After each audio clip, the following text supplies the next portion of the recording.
Welcome to the Human Intimacy Podcast. Dr. Kevin Skinner and MaryAnn Michaelis. MaryAnn, today's topic, fear. And I want to just give a little bit of intro to this and why it matters to me personally. And then I'd love to hear what you have to say. I have been thinking about how fear dictates almost everything that we do. Fear of being deceived, fear of being caught, fear of not knowing how to do something and feeling like a failure. So if you are listening today, I'm going to ask a question. How much fear do you live in day to day? MaryAnn, that's my intro. What's yours? I am so glad you said fear of, I think you said not knowing something. How to do something. How to do something. And I've been stuck all week long, and I've got this question, Dr. Skinner, and I'm going to guess that our listeners or our viewers might have it as well. I know it's not exactly on our topic of fear, but last week when we were, dying minds are wanting to know, Dr. Skinner, last week in our podcast, you referenced rogaine potatoes. Yeah. All week long, my brain has been like, because last week in the podcast, I was like, did he say rogaine? What's yeah? So want me to tell you what it is? Well, yeah, but last week you said that, and I hit this I don't know what that is. Did I hear that right? I don't know what, but we kept on going, and it never got addressed. But all week long, my brain's been going what is rogaine potatoes? I mean, I can guess what it might be. Yeah, I think as we're talking about fear and fear of not knowing how to do something, this is a great, even just being able to say, I didn't know what that was. Could I even speak up and ask about it? And I'm curious. My brain's been working on it all week. So yeah, jump in there. Okay, so this has nothing to do with fear, but it has to do with something about me. All so right. For 2 summers during high school, we would meet at a gas station, and we would get up and we'd meet at 6 or 6:30, depending on how far we're traveling. We'd get in a truck or a Suburban, and we would drive about 45 minutes to an hour. And then we would walk up and down the potato fields with a shovel. And when potatoes they actually have what's called leaf roll. And that's when the leaf begins to roll and discolor. And if it's not taken out of the potato field, it can actually ruin the entire crop after it's harvested. So it's called leaf roll. And so we would walk up and down potato fields. We'd take 5 or 6 rows of the potato field, and we would take out the potatoes that were starting to show the discoloration, what they call leaf roll, so it wouldn't ruin the farmer's crop when it had been harvested. Okay, let me clarify this. So you would get up at 6 or 7 in the morning, you would drive for an hour, and then you'd walk up and down rows. Monday through Saturday, in 55 days in the field, I recorded 555 hours. That does not include travel time. Okay, so we're going to I want to tie that. I think this ties in.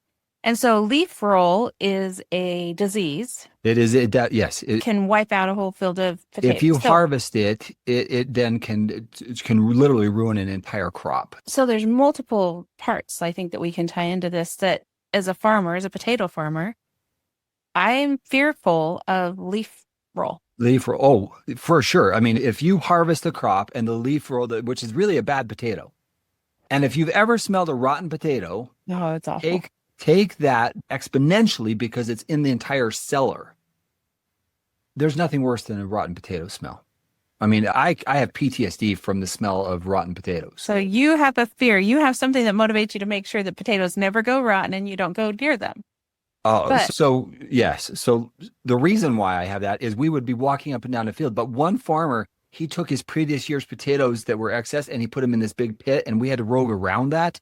And that walking around it, the stench was so bad, MaryAnn, I still to this day have a recollection of rotten potatoes that I don't like. It's just, So your brain has a neural pathway that says avoid that at all costs. So I think that ties into what we're talking about today, but you had something that was important enough to you to drive for an hour, to go out and spend 550 hours walking in the hot sun in the middle of a field. And this farmer also had incentive, motivation, fear of leaf roll. You wanted money. This is all about motivation. As we're talking about fear is a huge motivator. It motivated that farmer to hire you. Fear of not having money or meeting your needs motivated you to do hard work. Yeah. So my first year, I mean, it was perfect conditions, and we were so busy. I walked, literally, we would leave On Monday, we'd get back in the evening about 7 or 8 at night, and that happened Monday through Friday. And then Saturday, we would get up, do the same thing, and we would go till 5, 6, 7 in the evening. So it was literally 6 days a week for my summer. So that was what I experienced for 2 summers. And you were how old? I was 15 and 16, 16, 17. Okay. So you learned how to do a lot of really hard work because it was important to you, because that doesn't sound like easy work or pleasant. No, it's not easy, but we had a group of guys and there was a lot of fun memories and fond memories as well. But the concept of fear, so the potatoes themselves, the farmer themselves, if they didn't take care of that and they lose a crop, they're talking millions of loss. Yeah. So financially, that's huge, right? Extremely big. And for me, it was a nice job and I learned how to work in a potato field, which is maybe not the most ideal, but I absolutely will never trade those experiences, what I learned. Thank you so much for sharing that, Dr. Skinner. Yeah, My brain can now rest. Yeah, so now you can rest. Now let's put it into application in a few other areas that we talk with. In every relationship, in every part of our life, let me just speak to fear in as many ways as I can for a second. What would you call social anxiety? Fear. Fear, for sure, right? Fear of saying something wrong, fear of being ridiculed, fear of doing something that makes you look like a fool, right? Mm-hmm. What would you call when you are talking with somebody and you're afraid you're going to say something wrong?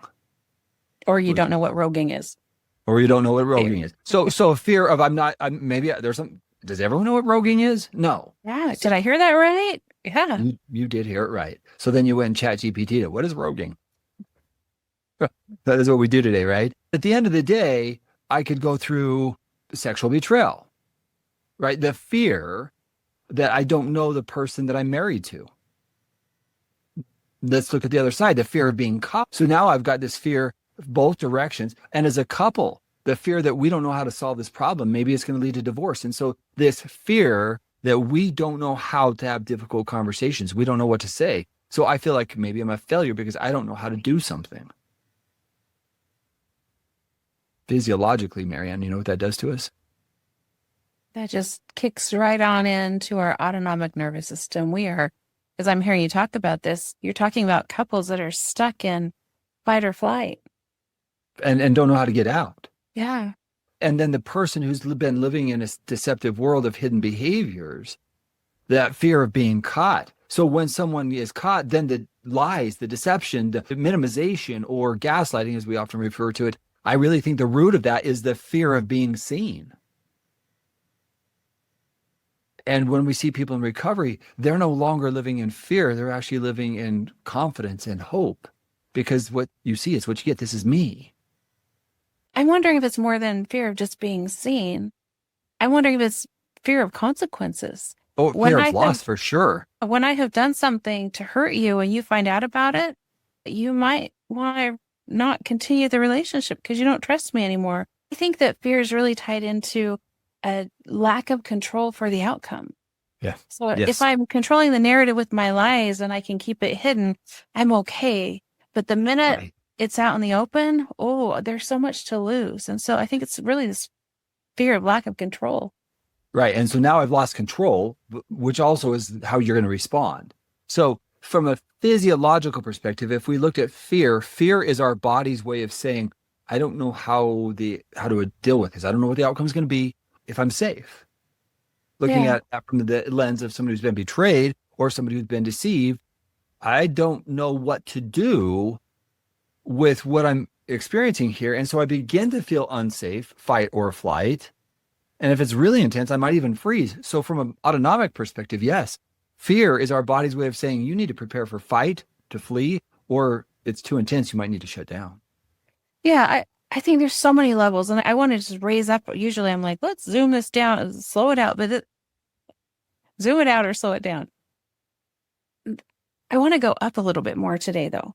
I think we're living in a culture and a time where fear is becoming more and more present, just even culturally, even like the borders of our nation. I've talked to several people lately who've said, I wanted to go to LA, but there's riots. And because of the color of my skin, I'm afraid to fly. Or somebody who travels all over the world and they came in and they were detained at the border for no reason because of the color of their skin. And the questions they're saying, I don't know that I'm going to be even traveling anymore. We're living in more of a culture of fear, I think, at least in the US, than we ever have before.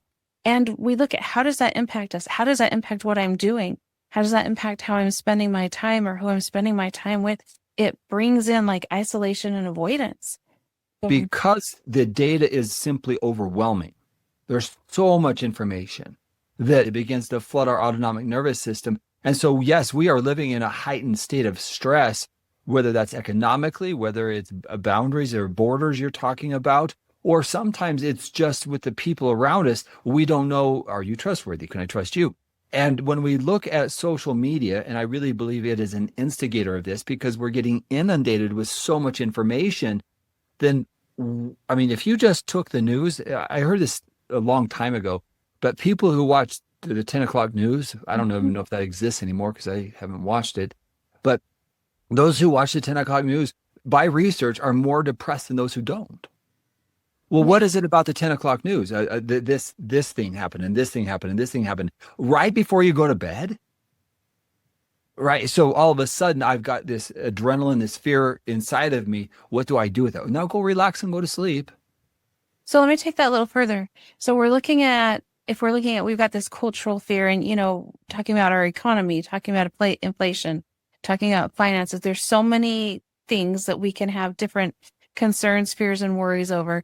And they may be just kind of like ratcheting up. Here we are, a little bit of ratcheting up. Sue Johnson talks about,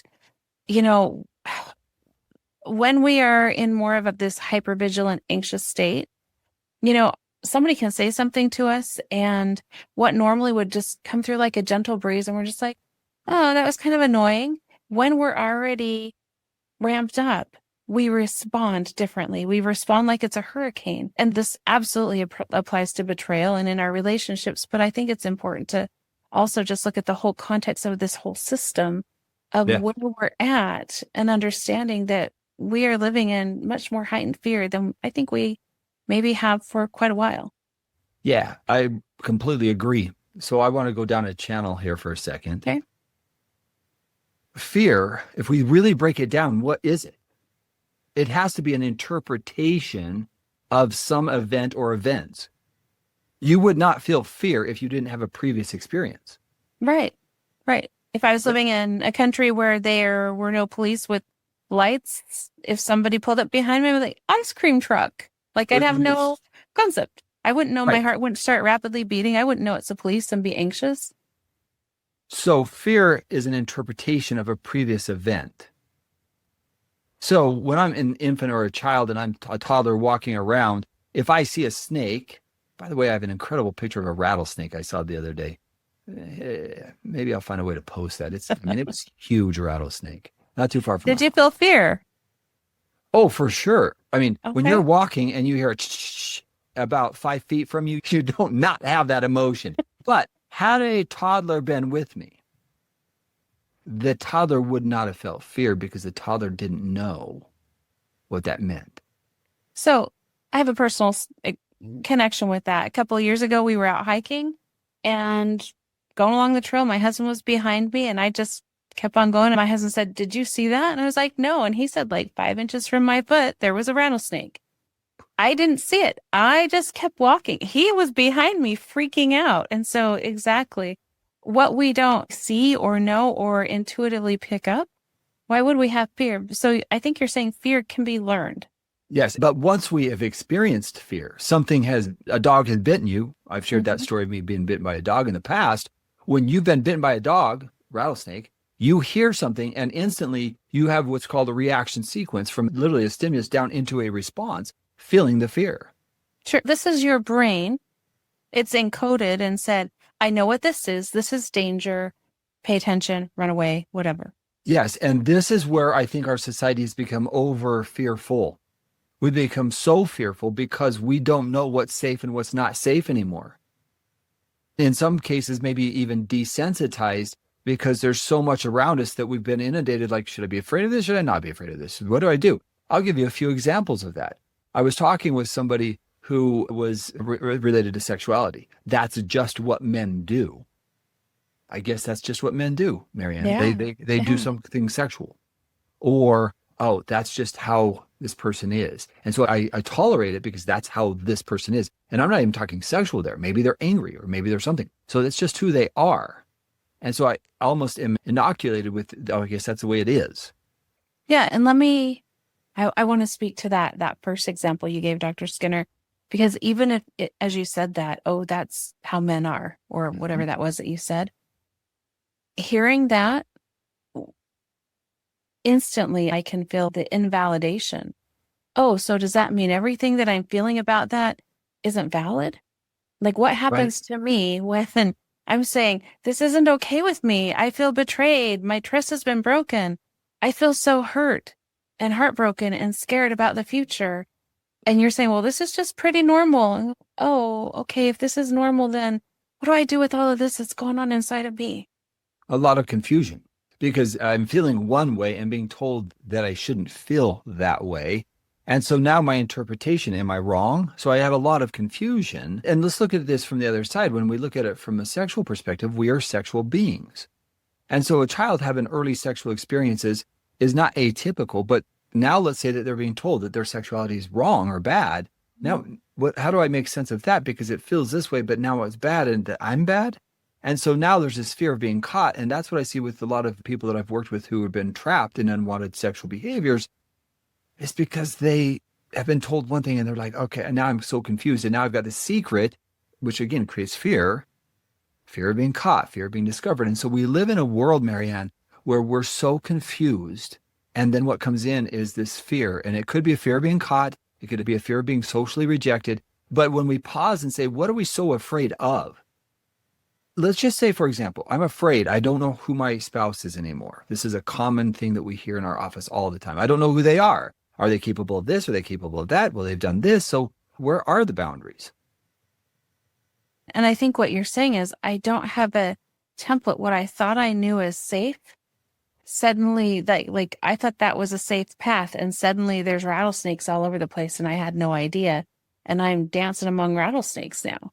Well, are there or aren't there? Right? I mean, because again, I don't know. So maybe there aren't as many rattlesnakes as I think, because my mind goes worst case scenario because that's how our bodies function. And maybe it was just a little tiny rattler, but wait a second, there has to be more rattlers around because there's a tiny one. Right? I think this is so important just to dissect even a little bit more, because we're talking about the validity of fear versus what I mean by that is our bodies are equipped to have natural responses to certain things. The hair on the back of our head, our gut feels uncomfortable. Our bodies are listening and hearing and picking up data in our bodies before we can even encode it in our prefrontal cortex. Our brain is already figuring out, it's already filtering and saying, this is safe, this is not safe. That's happening at such a subconscious level for us. And there is a part where we do have to sometimes stop and say, hold on a second. Do I listen to my body, or do I engage my prefrontal cortex and recognize what's going on? And then I need to pull it apart and really understand what's going on. And I think what you're talking about is a really important solution. See, if our amygdala, which is the fear center of the brain, our emotional center, what happens there, MaryAnn, it to me is so incredibly important, because my fear could overwhelm my body to the point where I stop thinking. I stop really analyzing a situation because I have come to the conclusion already that I know the answer. I know this is happening when it may not be happening. Mm-hmm. And that's the confusing part, because I think I know, but maybe I don't know. And so when we have grown up in an environment where there's a lot of fear, maybe it's a childhood issue and we don't know who to trust, and then we experience those things as an adult, then it's a trigger of the past. And now it feels like everything, there's not safety anywhere. Everything's a threat. When we slow down and allow the rest of our brain and body to connect, then we get more questions, more observations, more insight, more awareness, rather than instantly drawing conclusions. To me, that is a part of the therapeutic process that we have to do with our clients to help them separate from the fear that is overwhelming them. Because when you live in fear, you're not living in a state of mind where you feel calm or relaxed. You can't. Your body doesn't relax in that state. I absolutely agree with you. And one other maybe facet or way that I want to look at this, I see fear as a gift. If we can slow down and say, my body is designed to give me information. And right now it's giving me a gift of some information. Now I can doubt myself, or Mm-hmm. I can listen to myself, or I can slow down and I can look at it. But when fear shows up, it is a gift. My body's giving me something, saying something's not right, pay attention. And rather than pushing it away, avoiding it, saying like, I'm so stupid, I shouldn't feel that way, second guessing myself, can I look at it and say, oh, this is a gift? Yeah. Let me understand it. And what's interesting about what you just said is if I look at it that way, then that is an observation. What am I supposed to learn from this feeling of fear? So it is a gift because it's designed to teach us that something feels off. Accurate or inaccurate, I'm still feeling it. So if we break that down, because it's going into our amygdala, it's going into our part of our brain that is designed specifically for survival. Yeah. That's the first filter that it's running through. And so if we look at it and say, oh, I'm feeling this, and this is my body is red flagging it. There's something about survival here. Yeah. It's a gift. So let's be very specific here for a second. One of the things that I have really enjoyed watching throughout my entire career is people who confront their fears by either confessing or taking accountability and responsibility, Yeah. talking with other people. One of my favorites is when individuals have this tremendous fear. What if I go to this 12-step meeting? Or what if I tell my spouse? What if they can't handle it? What if I get to that meeting and I know somebody? And walking them through that fear, and then they go face that initial fear. And then a few months later, they're like, this was the best thing I've ever done in my entire life. So what had prevented them for sometimes years of coming clean now is like, I am free. I don't have to live in this place of darkness and deception and that double life that comes with that world. That to me, MaryAnn, is how fear can inhibit and prohibit growth. And when we do overcome that fear and we jump, literally pole vault over that fear into that place, the freedom is powerful and palpable. I agree with you. It's one of the most beautiful parts, I think, of our work is watching people overcome their obstacles. I love looking at fear through this as we're talking about, like, it's the getting over, it's the pushing through. But if we stop and really look at it and say, hold on a second, I'm feeling fear.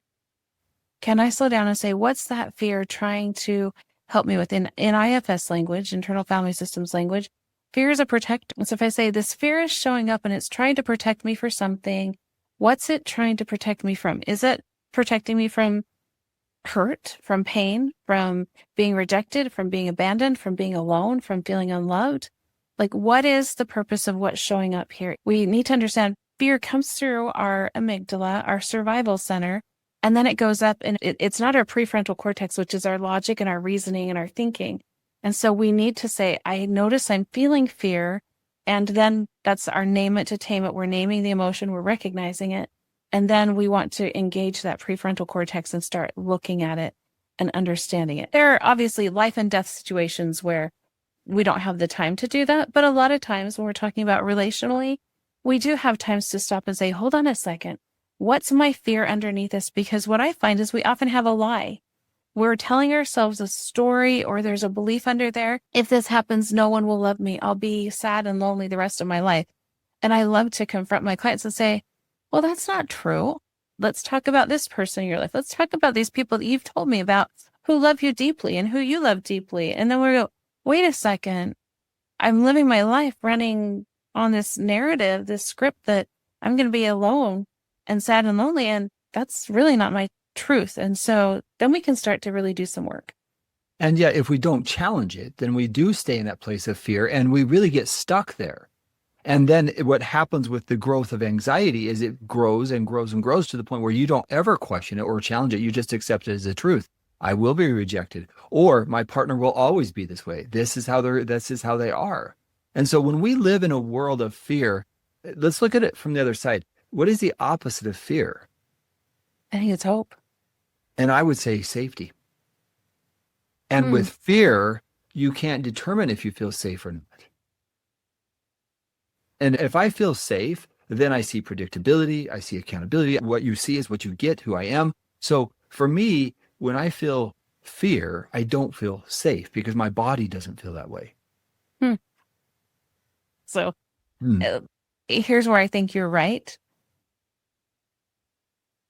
I think you're talking about that survival level.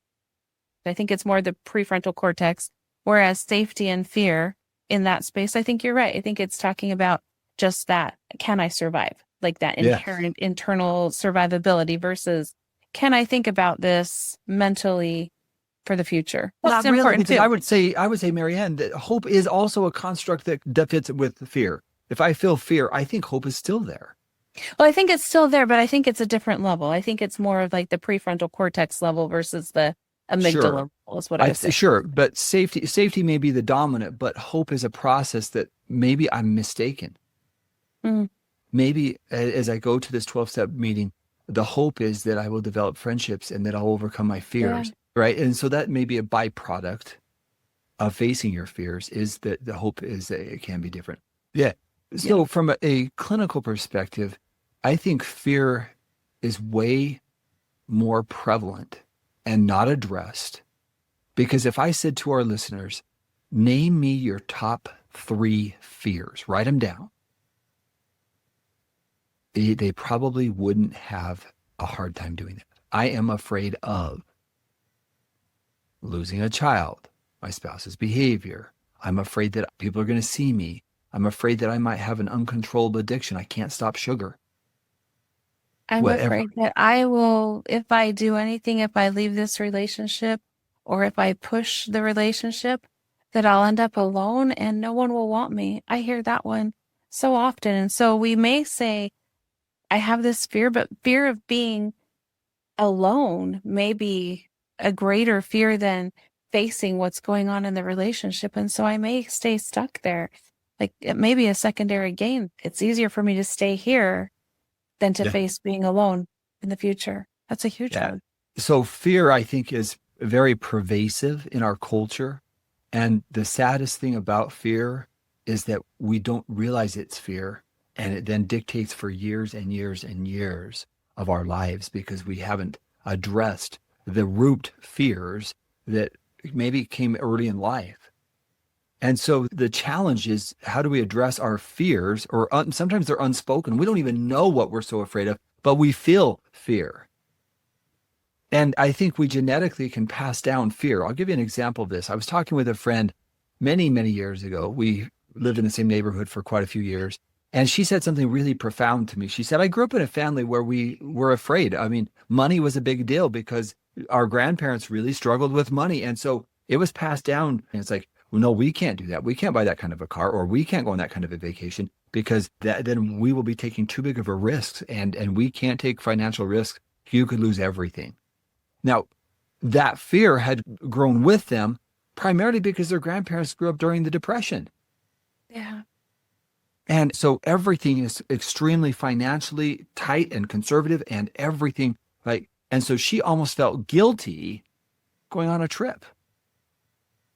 The fear that I'm going to run out of money, lose my house, and I'll be homeless. And it was so ingrained. It was her culture, and she probably didn't even super consciously think about it. It was just the script that was running and that had been pre-downloaded before she even showed up. And it was the flavor of everything and that she grew up with. And the funnest part was when she took a trip to Europe, and like that was fun, right? And you just, it was fun to hear her just describe the story of how she countered it over time, but it took time to get there because there was also a counterculture like, can you go on this trip? Can you afford this trip? And so that's when society adds into our fears, right? Because of the mindset. So I think our society can actually intensify our fears. And I think it is even worse when you get online and you hear about this and this and this, and you're overwhelming your autonomic nervous system. I would suggest if you feel a ton of fear, a lot of anxiety, turn down or off your media for a few days and notice the tension and tightness in your body. I just want to add one part of that. One of the things that I just intellectually want to bring to that part of this conversation is I realized years ago that radio hosts who are conflictive, political commentators. Mhm. People are paid. Our news is paid by advertisers, and it's about ratings. So if I can create conflict, if I can create fear, that grabs our attention because Yeah. we are safety seeking. And so, wait, I need to find out about this. Recently, there were some riots in LA.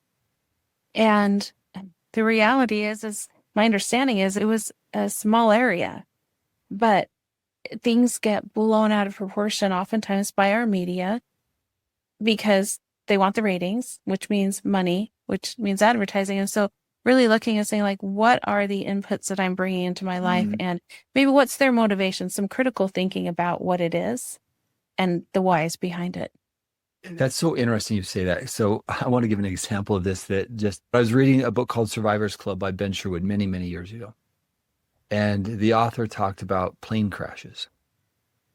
Now, for some people, they can't get on a plane because they're Mm. afraid that they're going to die. And the author said, most people don't realize this, but more people die from car accidents, not even close in contrast with airplanes. Yeah. Then people say, well, I don't care. If I'm in an accident, then I'll automatically die. And the author said, do you know that most people survive plane crashes? Hmm. Well, I'd never heard that before. And I'm like, that really? But that's actually true that plane crashes, many people, not obviously not all, we have some cases even recently where people have lost their life. We live in a world where if I watched the news and I heard about that, I might not ever get on a plane because I'm afraid it's not safe. And yet I'll go drive a car. And so we can create our own prisons by the fear that we have. And when we do, what we don't realize is what we're missing. The opportunities, the beauty of maybe another location, or the fear of being coming clean, or the fear of giving our partner a chance, or a fear of how society is and how society, where I can start to listen to you, MaryAnn, and we might have a different, say, political view, but if I really get to know you, we probably have way more in common than we ever imagined. Yeah. I love Dr. Skinner. I think coming back to the conversations, as we're talking about, we can talk globally and culturally, and then coming back into especially our relationships, especially for our listeners and our readers, I'd love to invite you to think about what are the conversations that you fear? What's the conversation that you need to have, or the conversations? And what is the fear that's holding you back from it? Because, as you said, I 100% agree. When we sit down and really talk to others and we allow ourselves to be seen, we connect through our emotions. We all have sadness. We all have joys. We all have griefs. And those are places as human beings that we connect. Fears are built into us. Oftentimes, when we begin to see people as others, they're not like us. They're the others. And then we begin to have distrust. But slowing it back down and saying, what are the fears that I'm dealing with right now? Like what is holding me back? And really, like, maybe what's their purpose? How are they trying to help me? And are they really helping me? I like find it, face it, and flip it is a quick way to look at that. Let me find the fear, let me face it and challenge it. Is it true? And then face it and say, what is really true? And what do I want to do with that? You just walked through a process that could really be its own, literally step by step by step process of how to face our fears. And the only thing I would add to that is when you get into a mental space where you can assess your fears and you have that kind of a structure that you just said, okay, let's identify, let's assess it. What's it doing? Is it true? Is it not true? When you go through that process and you do it often enough, you often realize that the things that we're afraid of, rarely do they ever happen. Mm-hmm. They may be sometimes worse than we fear, right? That's a possibility. But a majority of the time, I heard this, don't know if it's completely true. They say that 90% of the things that we worry about never happen. Mm-hmm. I agree with that. Accurate, inaccurate, I believe that's probably pretty true. 20% of homicides are from strangers. 80% of homicides are people we know. Yet how often are we worried about some stranger that we don't know? And so that tracks for me. But I want to talk just about one other aspect with this. And I think you touched on it briefly earlier, but we are inundated with information, and there is often this analysis paralysis. And I see this with my clients. I see this with friends, people looking for, let's say, for therapy, for help, for betrayal trauma and unwanted sexual acting out behaviors.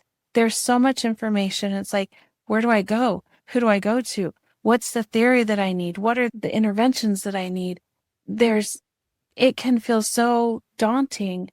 I'm going to trust my life and my future of this relationship with the therapist. And how do I even know where to find it or who to find? It can feel so huge and overwhelming. And that in itself can be the obstacle.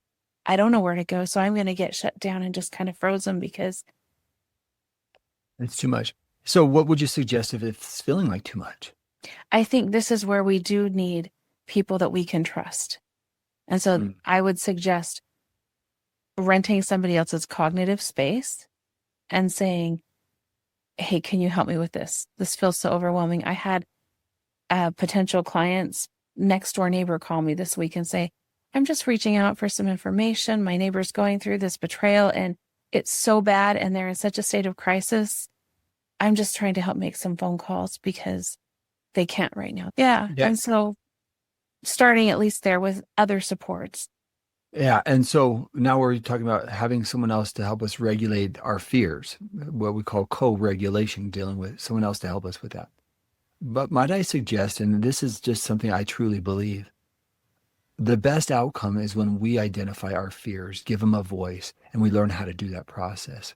So yes, I may need to borrow someone else's brain until I can, but ultimately it needs to be me looking at what am I so afraid of here?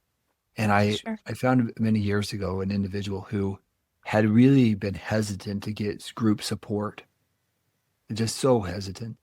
And we worked together for quite a while. And finally I said, I just want to share some research that has I've been reviewing recently. And it had to do with successful people in overcoming any addictive behavior. And, the research alone on going to a 12-step group it's not great, right? It's not showing the most phenomenal outcomes. But what is showing phenomenal outcomes is working the steps, having support and accountability. And I said, of the things, and I listed out what's called the recovery capital, the things that people do who overcome addictions. And I said, of these things, which ones are you doing? And literally listed many of them, except accountability and group support. I said, what's preventing you from taking those steps?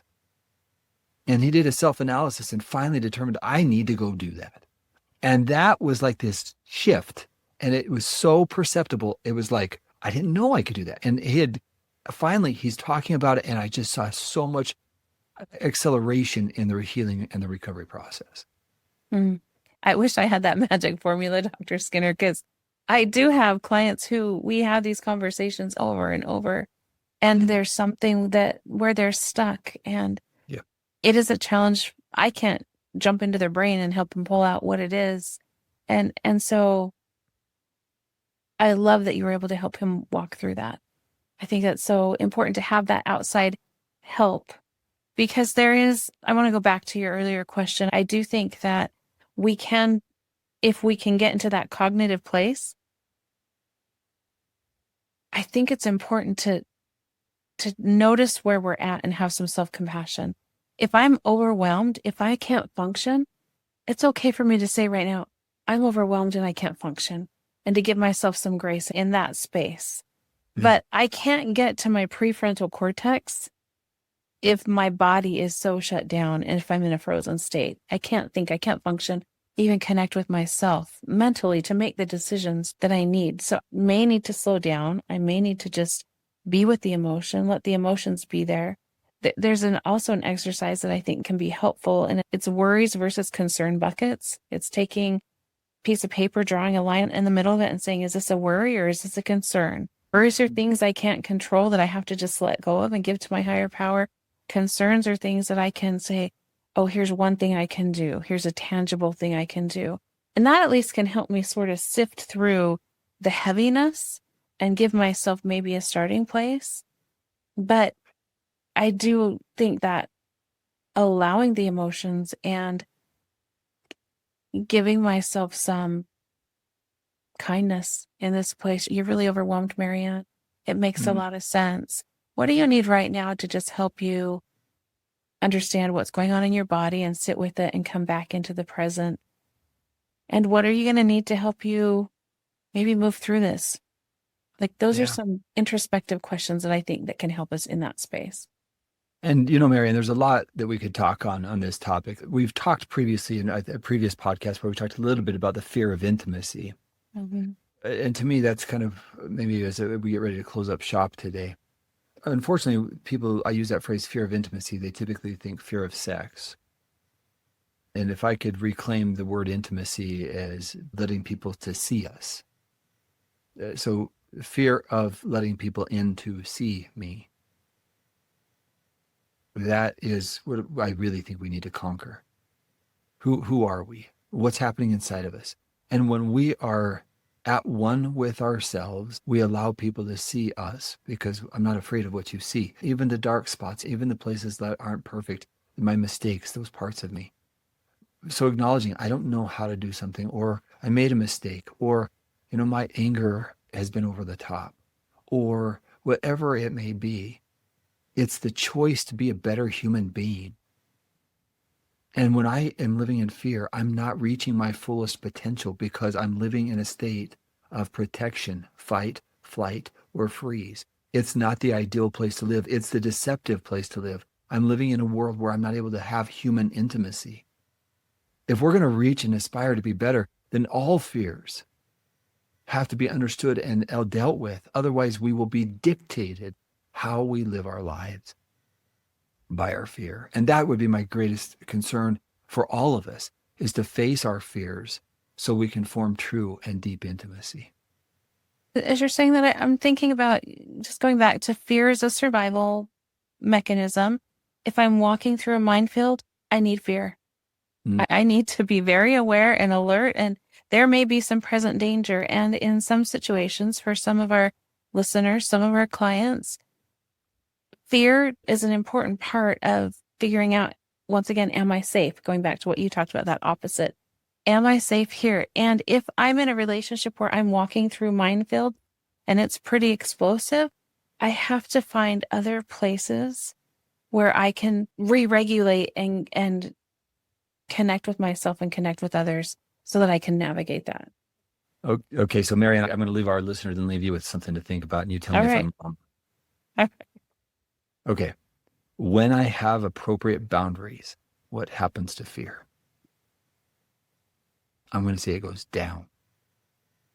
I don't have to live in fear when I understand who I am and I create appropriate boundaries.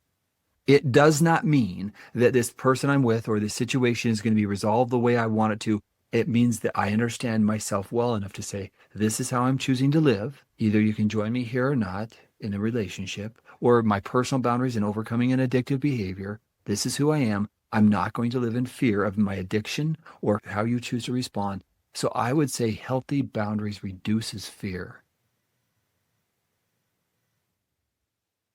Do I get to respond to that now, or is this like we're thinking about like No, I've been thinking about you can roving? respond, man. I'm sure the listeners want to hear your response.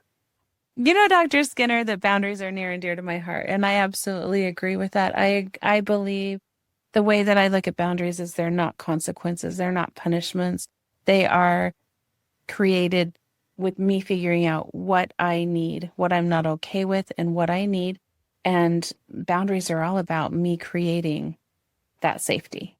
And Yeah. that might be, if there's a minefield over here, I might have to have some boundaries for some space so that I'm getting my support. When we're talking about attachment, sometimes our partner can't give us the safe attachment that we need. And so we need to find that other places. And so that might be the boundary of, I can't be as vulnerable as I want or need to with you right now because it's not safe. And I need to get support in other healthy places. So yes, I love boundaries, and I can talk all day long about boundaries. Yeah. So proactively then, do I have to live in fear? My answer to the question is there's appropriate times to be afraid. But if we are living in a world where we constantly feel fear, there's some work that we can do. And we've talked about some of those strategies today, but go talk with a therapist, get help so you don't live in that state, because constant state of fear, anxiety begins to weaken the body because your body's not getting a calmness that it needs for healthy living, healthy food digestion, sleep. Everything's in a state of stress. So we have to address fears. And that's really my hope in talking about this today, is we can't live in a constant state of fear and not have consequences. Eventually it will catch up to us. Yeah. I want to end with another personal story. I lived in Guatemala for a while, and it was during their civil war. There was one night that we were coming home and somebody was dropping us off. As we were getting into our home, I was opening the door with the key, and a car drove up and 6 guys jumped out with guns, and they said, "This is an assault." And as I froze, what was going through my mind was a million things, like, should I throw open the door and throw myself in? How do I? But I turned, and the guy put his gun on me and said, "Don't move." Obviously, I'm okay. Obviously, we walked out and we were okay. However, this experience that I had back in the 90s was something that has caused, out at night, like my body has a heightened, like, am I safe? Look around a little bit more. And the reason why I bring this up is we can have some experiences where our body has reactions and we might need to do some trauma work.